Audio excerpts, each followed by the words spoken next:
Dear students, நான் உங்கள் தமிழம்மா சரஸ்வதி. மேல்நிலை 2ஆம் ஆண்டு பொதுத்தமிழ் இயல் 1 விரிவானம்.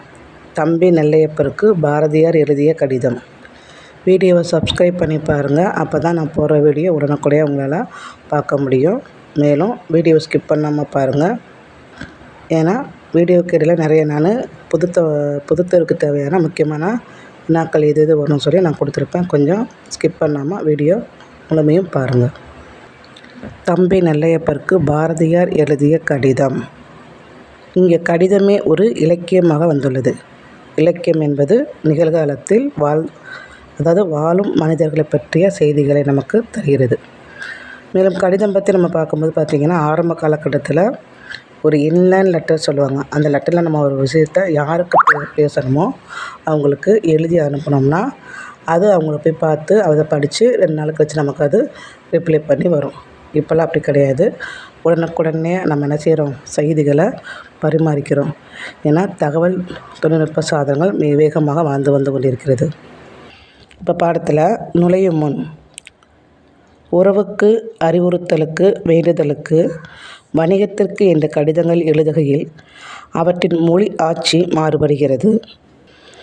எப்படின்னு பார்த்திங்கன்னா, நம்மளுடைய சொந்தக்காரங்களுக்கு நம்ம எழுதும்போது அன்புள்ள அப்பா, அன்புள்ள மாமா அப்படின்னு எழுதுவோம்.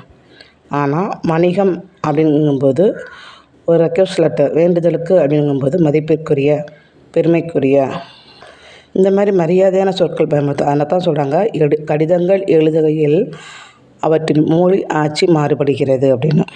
கடிதங்களை இலக்கியமாக்கும் எழுத்தாளர்கள் மொழிக்கு அதன் வழியாக தனி அழகை உருவாக்கி தருகிறார்கள். ஏன்னா ஒவ்வொருத்தரும் ஒவ்வொரு மாதிரி எழுதுவாங்க. ஒருத்தர் தான் மற்றவங்க அதை அப்படியே எழுத மாட்டாங்க. அப்போ ஆளுக்கு ஏற்றாக்கில் அந்த எழுத்துக்களானதும் மொழி ஆட்சியானதும் மாறுகிறது. அழுத்தமான எண்ணங்களை இருக்கும் மொழியில் தந்து அவற்றை பொதுவெளிக்கு உரியதாக்குபவர்களும் இருக்கிறார்கள். காலத்தில் குரல்களாக அக்கடிதங்களில் மொழியாற்றல் மிகவும் இருக்கிறது. அப்போ காலங்களுக்கு ஏற்றாக்கில் நம்முடைய எண்ணங்களும் மாறுபடுகிறது. அடுத்து பாருங்கள், பேஜ் நம்பர் 12 தெரியுமான்னு உனக்கு பாக்ஸ் இருக்குது. நான் நிறையா தடவை சொல்லியிருக்கேன். ஒவ்வொரு பகுதியிலையுமே தெரியுமான்னு வந்துச்சுன்னா அது கண்டிப்பாக படித்தாகணும். ஏன்னா அதிலேருந்து ஒரு மதிப்பெண் வேணால் கண்டிப்பாக வரும். இப்போ இங்கே பாருங்கள், பரளி சு. நெல்லையப்பர் விடுதலை போராட்ட வீரர், கவிஞர், எழுத்தாளர், மொழிபெயர்ப்பாளர், இதழாளர், பதிப்பாளர் என பன்முகம் கொண்டவர். பாரதியின் கண்ணன் பாட்டு, நாட்டுப்பாட்டு, பாப்பா பாட்டு, முரசு பாட்டு ஆகியவற்றை பதிப்பித்தவர். பாரதி நடத்திய சூரியோதயம், கர்மயோகி ஆகிய இதழ்களின் துணை ஆசிரியராகவும், லோகோபகாரி, தேசபக்தன் ஆகிய இதழ்களின் துணை ஆசிரியராகவும், பிறகு ஆசிரியராகவும் பணியாற்றியவர். இவர் நெல்லை தென்றல், பாரதி வாழ்த்து, உய்யும் வழி ஆகிய கவிதை நூல்களையும் வ.உ. சிதம்பரனாரின் வாழ்க்கை வரலாற்றையும் எழுதியுள்ளார். இது நம்ம அந்த ஆசிரியர் பற்றி பார்த்தாச்சு. யாரை பற்றி, பாரதியார் யாரை பரசு நெல்லையப்பரை பற்றி சொல்லியிருக்காரு, அவரை பற்றி ஒரு விஷயத்தை பார்த்தாச்சு. அடுத்து பாருங்க, நூல்வெளி. இப்போ நம்ம பாரதியாரை பற்றி நம்ம பார்க்கலாம். மகாகவி பாரதி நெல்லையப்பருக்கு எழுதிய கடிதம் ரா.அ. பத்மநாபன் பதிப்பித்த பாரதி கடிதங்கள் என்னும் நூலில் இடம்பெற்றிருக்கிறது. டியர் ஸ்டூடெண்ட்ஸ் கவனிங்க, இதிலேருந்து ஒரு மதிப்பெண் வினா வரும். ஓகேவா? பாரதியார் எழுதிய கடிதங்களை பதிப்பித்தவர் யார்? பத்மநாபன் பதிப்பித்த நூலின் பெயர் என்ன? இந்த மாதிரிலாம் கேள்விகள் கண்டிப்பாக இந்த லைன்லேருந்து ஒரு மதிப்பெண் வினா வரும். பார்த்துக்கோங்க. பாரதி 15 வயதில் கல்வி கற்க உதவி வேண்டி எட்டயபுரத்தில் அரசருக்கு எழுதிய கடிதம் முதல் அவர் தம் மறைவிற்கு முன்னர் குத்தி கேசவருக்கு எழுதிய கடிதம் வரை அனைத்தும் நம்மிடம் பேசுவது போல் இருப்பதே அவருடைய நடை அழகின் சிறப்பு. பாரதியாரை விட 7 ஆண்டுகள் இளையவரான பரளி சு. நெல்லையப்பரை பாரதி தன்னுடைய அருமை தம்பியாகவே கருதி அன்பு காட்டி வந்தார். பாரதியின் கடிதங்கள் மேலும் அவரை நன்றாக புரிந்து கொள்ள துணை புரிகின்றன. பாரதியார் நாட்டுப்பற்று, தேசப்பற்று நிறைய உள்ளவர். அவர் தமிழ் மக்களுக்காக நிறைய பாடல்கள் பாடியிருக்காரு. அதெல்லாம் உணர்ச்சி வசமாக இருக்கும். பொதுவாக அவருடைய பாடல்களை பெண்மையை முதன்மைப்படுத்தி பேசிப்பார். எங்கேயுமே பெண்மையை தாழ்வாக பேச மாட்டார். அடிமைத்தனத்தை ஒழிப்போம், ஆணும் பெண்ணும் சமம், அப்படியா?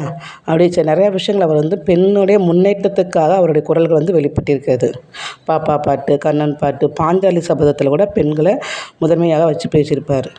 அடிமையாக இருக்கக்கூடாது, 2 பேருமே நல்லா படிக்கணும், அப்போ சமுதாயத்துக்கு வந்து பெண்ணுடைய இடம் வந்து முக்கியத்துவம் கொடுத்தது அப்படி சொல்லி அவருடைய பாடல் வரிகளாக இருக்கும்.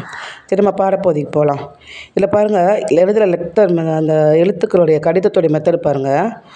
இடது சைடில் வந்து புதுச்சேரி 19 ஜூலை 1915 எழுதியிருக்கிறாரு. எனதருமை தம்பியாகிய ஸ்ரீ நெல்லையப்பரை பராசக்தி நன்கு காத்திருக.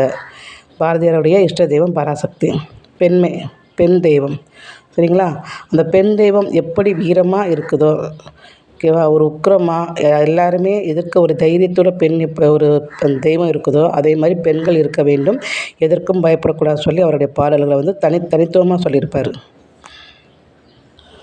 பாரதியார் எப்படி தமிழ் வளர்ச்சிக்கும் நாட்டுக்கும் ரொம்ப பாடுபட்டாரோ, அதே போல் நெல்லையப்பரும் தமிழ் வளர்ச்சிக்காக நிறைய கவிதைகள், பாடல்கள் எழுதியிருக்கிறாரு. அதனால் அவர் இன்னமும் ஊக்குவிப்பதற்காக பாரதியார் வந்து அவரை எனதருமை தம்பியாகிய ஸ்ரீ நெல்லையப்பரை பராசக்தி நன்கு காத்திருக்க சொல்லியிருப்பார். தம்பி, மாதத்துக்கு மாதம், நாளுக்கு நாள் எனது அறிவு மலர்ச்சி பெற்று வருவதை காண்கின்றேன். எனது உள்ள கமலத்தில் பேரறிவாகிய உன் ஞாயிற்றின் கதிர்கள் விரைவிலே தாக்கி எனக்கு நல்லின்பம் உண்டாகும் என்று நல்குகிறேன். பாரதியார் நெல்லையப்பருக்கு பார்த்தீங்கன்னா, தமிழை வளர்ப்பதையே எப்போதும் கடமையாக நீ நினைத்து கொள்ள வேண்டும். தமிழில் புதுவியன புகுதல் வேண்டும். தமிழ்நாட்டில் வீதிகள் தோறும் தமிழ் பள்ளிக்கூடங்கள் தோன்ற வேண்டும். பிற மொழியில் உள்ள இசை, சிற்பம், பூமி நூல்கள், வான நூல்கள் எல்லாமே என்ன செய்யணும்? தமிழ் நூல்களில் இருக்க வேண்டும். நிறையா நோய்கள் தீர வேண்டும். நோய்கள் தீர வேண்டும் என்றால் நிறையா பள்ளிக்கூடங்கள் வேணும். நிறையா பள்ளிக்கூடங்கள் வந்தால் தான் மக்கள் போய் படிப்பாங்க. அவங்க அனைத்து துறைகளையும் ஜெயிப்பாங்க.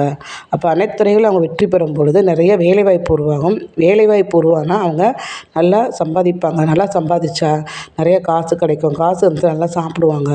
நல்லா சாப்பிட்டா நமக்கு நோய் என்பது இருக்காது. அதனால தான் பாரதியார் சொல்லுவார், நோய்கள் மலிக, நோய்கள் இருக்கவே கூடாது, தமிழ்நாடு வாழ்க அப்படின்னு. அப்போ அனைத்து பள்ளிக்கூடங்கள் என்ன செய்யணும்? எல்லா கிராமந்தோறும் பள்ளிக்கூடங்கள் தோன்ற வேண்டும். அவருடைய சமூகப்பற்று பாருங்கள். நம்மை விட மெலிந்தவருக்கு இரக்கப்பட்டு அவர்களை நமக்கு இணைவராக ஆக்க வேண்டும். அனைத்து துறைகளிலும் உயர வேண்டும்.